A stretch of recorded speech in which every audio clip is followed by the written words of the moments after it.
have it last week before it starts. And in the side with Dan Roach.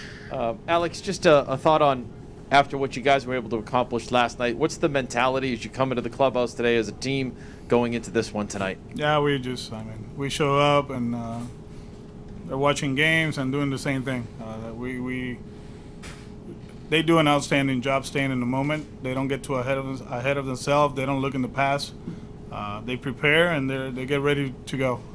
Actually, today we treated like a regular day after a long night. BP's short. That's what we do during the season. When you play long games, the next day is optional. Although it's always optional for us, but they understand that. We understand this. And it's not our first time in this environment, in this position. So, we treat it like a regular day. In the second row on your left, June. Alex. Hey, Alex. You said at the beginning of the season that you saw a lot of similarities to the 2018 team in terms of how you would have to use your roster throughout the course of the year. How do you think, has your thinking on that changed, or has it stayed the same?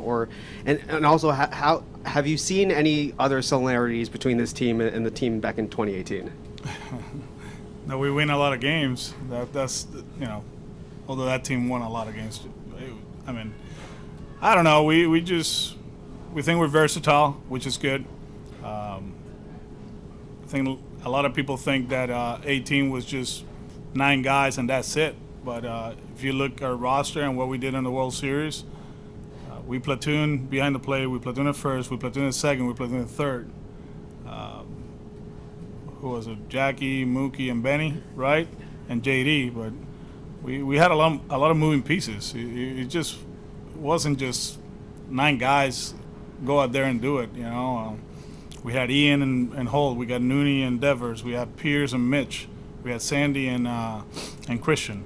So as far as like versatility, we have to be creative, and we try to maximize our roster the best we can. And there's certain situations that we feel comfortable doing that, and there's others that we don't. We stay away from it because we have to keep our defensive team intact, and we know that we have to play defense. And that's why you didn't see Travis yesterday in one spot or Danny, because we have to keep our defense intact out there. But we, as a group, think that team was faster. We were able to do more running the bases, but I think result-wise, offensively, it's very similar. Very similar. We will always hit. Like when we talk about the Red Sox, you're not going to talk about pitching and defense and timely hitting. You talk about the Red Sox, it's like they're going to score runs. So we are an offensive team just like any team. The second row on your right. Alex, este equipo, como todo el mundo sabe, ha pasado por muchas adversidades. Llegó un momento en la temporada que prácticamente cayeron una baja. Ahora están jugando su máximo béisbol. ¿Dónde tú entiendes que ha sido la clave de que el equipo de los Medias Rojas de Boston esté jugando esta estupenda postemporada? Yo creo que la defensa. Llegó un momento dado que tuvimos que mover ciertos jugadores por la situación en que estábamos y fuimos bien consistentes defensivamente y en las últimas 3 semanas hemos podido ser sólidos en el outfield con Quique, Alex y Hunter, y en el infield manteniendo, pues, en el caso de Candelita, ¿verdad?, en septiembre, y ahora a Cristian en octubre, y nos estamos dando muchas oportunidades a la oposición, como lo hicimos por mucho tiempo en un momento dado, y yo creo que la defensa ha sido sólida. Ofensivamente hemos encontrado un balance en nuestra alineación ahora y nos sentimos bien, y el bullpen hay unas piezas importantes que están tirando la bola bien, que no los teníamos temprano en la temporada o en el medio de la temporada, y nos sentimos cómodos como grupo ahora mismo, como plantilla, nos sentimos bien cómodos donde estamos. Hablando de bullpen, ¿todo el mundo está disponible en el día de hoy? Todo el mundo menos Nick. Sí, todo el mundo menos Nick. ¿Nick en el día de hoy te pidió la pelota? Nate no me pidió la pelota, pero dijo que estaba... Ayer él pasó por la oficina y me dijo, mañana tengo un inning, y yo, está bien, cool. The back left corner with Tom. Back here, AC. Watching Eduardo over the years, it seems sometimes he's working at a quicker tempo, energy, other times slower, more methodical. I think we watching it from the outside tend to spend a lot of time talking about his body language. Is there anything to that for you? Like what you see from his body language, does that mean anything as to what he's able to do on the mound? Certain times, and that's something we always talk about. I think tempo is very important on the mound, regardless of where you're at. Regardless if they're hitting you or you're dominating. I think you grab the ball and you get on the rubber, and if you have good tempo, it makes it a little bit harder for the hitter. There's not too much thinking or analyzing. It's kind of like, okay, he got the ball, I got to be ready. So, yeah, we noticed that in certain days, and Christian is aware of that. Plow, when he catches him, although I don't think he has caught him this season. Yeah, so you caught me on that one. The catchers know. Jason does too, and Bushy. So we always, remind them, especially Eddie, hey, keep going. Good tempo, it helps him. So.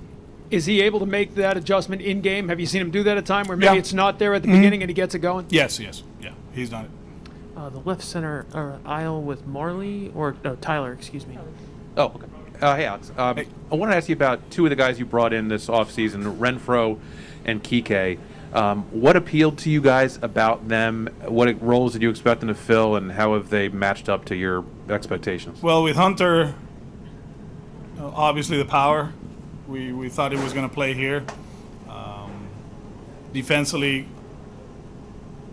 we knew what we can do, and we were trying to. At that point, we didn't even know our outfield alignment, right?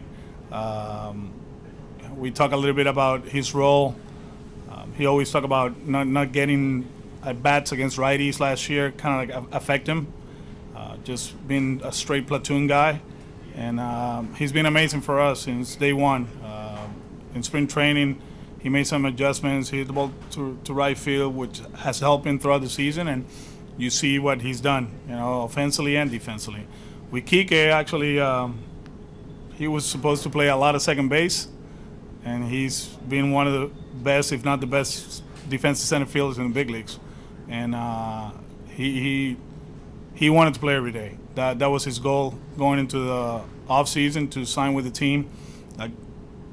We'll give him X amount of bats and play every day. And he decided to sign with us. I know I knew there were a lot of teams out there that wanted him, not only because of he's a great person, but he's a great player, and he's been great. He's been great. Offensively, I think obviously he's never played every day in his career. He's always been kind of like platoon utility guy, and in the beginning he was trying to do a lot just to prove everybody that he was actually an everyday player.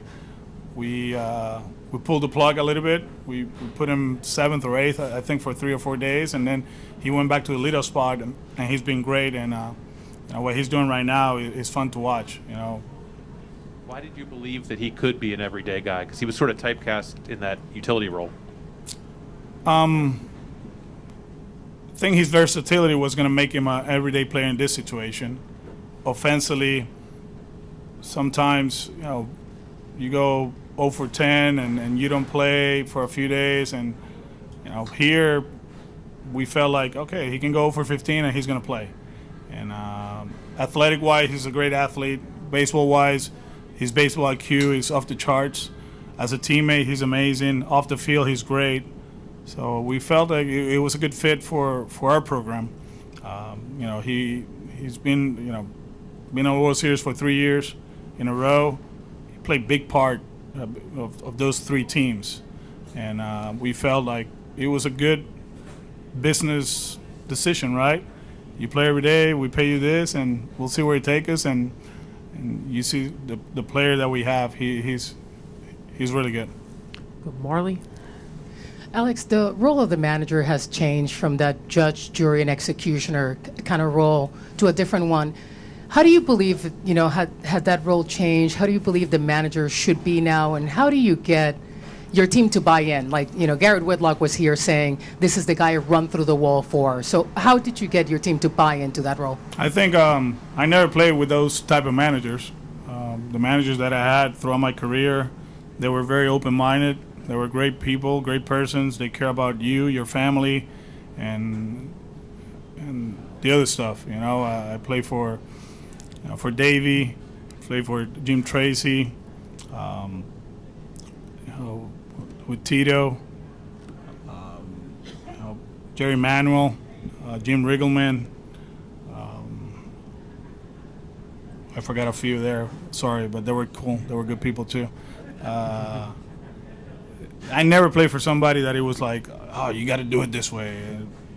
Play with guys that they were very understandable, and you know, they had great conversations, and they treat you like human beings, you know, and yeah, from 7 to 10, we got to do what we got to do, but you know, we spend so much time off the field, in the clubhouse, and all that you know, you got to be comfortable with them, and they have to feel comfortable with you, and you know, never a big believer of the veterans being, you know, hard on rookies. You know, I mean, I play with some good rookies, right? And they help us to win the World Series. You know, Dustin Pedroia in 2007. You know, play with Adrian Beltre when he was a rookie, and he's, you know, he's going to be a Hall of Famer. So that whole thing about, you know, there's a hard line, you know, black and white, this, well, you know, we don't even wear suits anymore. You know, we travel in sweatpants. It just, you know, why make them feel uncomfortable? And yeah, there's situations that you gotta be hard on them. You gotta have tough conversations.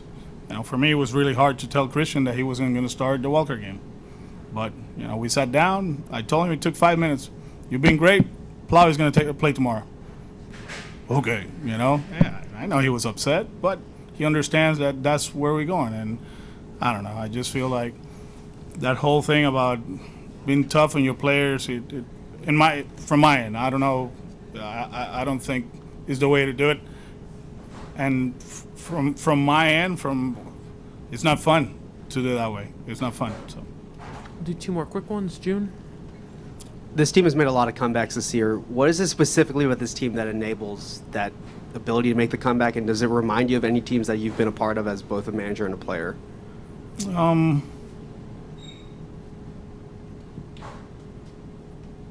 We can hit, so that helps. And I think when you do this, you got to be a really good offensive team. So we do that. Not really. I don't remember a team that has done it so often like this one. Yeah, we had our moments as a manager. You know, in 2018 we did it. We did it in the World Series. We did a good job throughout the season. But this is a little bit different, you know. And we talk about it in the dugout, kind of like, hey, let's do what we do. You know, put good at bats, and if you're a good offensive team, just like them, you know, they what they did yesterday, they've done it the whole season. You know, they scored the most runs after the 7th inning. They hit good pitching late in games, and their bats are a lot better late in games. So I think when you have good offensive teams, you give yourself a chance for 9 innings. And we'll finish up with Bill standing in the right. Alex, you have played and managed in games on Patriots Day before. I wonder your feelings coming to the ballpark today on this very different Marathon Monday. Yeah, it's going to be different because, there's a lot of people in the streets very early, and it's not to have lunch. So, yeah, it should be loud, should be fun. So hopefully we can go out there and play a good baseball game, and let's see where we at night after the game. But, hopefully if we can do what we really want to do, it should be crazy tonight around here because, there was a lot of people around when I got to the ballpark. And like I said, it's not about – they weren't only eating a hamburger, you know. They were drinking a lot. Fun day to be in Boston. Thanks, Alex. Yeah, we're good. Appreciate Thank you. Mike Zanino's on his way up. Thank you, sir.